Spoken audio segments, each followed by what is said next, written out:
Hi all mini kitchen viewers. இந்த சூப்பரான கிளைமேட்ல விநாயகருக்கு ஒரு பூஜையை போட்டுட்டு நம்ம மினி கிச்சன்ல இந்த பக்கம் வைக்கலாமா, அந்த பக்கம் வைக்கலாமா, மேல வைக்கலாமா, கீழே வைக்கலாமான்னு சொல்லி அலசி ஆராய்ஞ்சு ஒரு வழியா மினி கிச்சனை செட் பண்ணியாச்சு. நம்மளோட ஹீரோயின் மினி அவங்களும் அவங்களோட கிச்சனை சூப்பரா செட் பண்ணிட்டு காத்துட்டு இருந்தாங்க.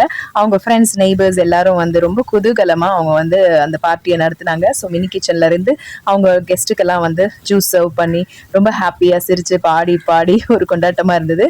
அப்புறம் அவங்களோட கிச்சனோட பாத்திரங்கள், வாங்கி வச்ச பொருட்கள் எல்லாத்தையும் யூட்டென்சில்ஸோட இதெல்லாம் காமிச்சு அவங்களோட சுற்றம் சூழல் எல்லாரும் சேர்ந்து ரொம்ப ஹாப்பியா கொண்டாடினாங்க.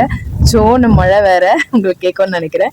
ஸோ ஹாப்பியான இந்த தருணத்துல மினி கிச்சன் இனி கண்டினியூஸா உங்களுக்கு கரெக்டா டைம் டு டைம் தேவையான விஷயங்கள் எல்லாம் தரப்போறோம். ஸோ ஸ்டே டியூன்டா இருங்க, சப்ஸ்கிரைப் பண்ணிக்கோங்க. மினி கிச்சன் லவர்ஸ் எல்லாருக்குமே ஒரு நல்ல ட்ரீட்டா இது அமைய போகுது. நன்றி. ஹெல்ப்பால Please like the video.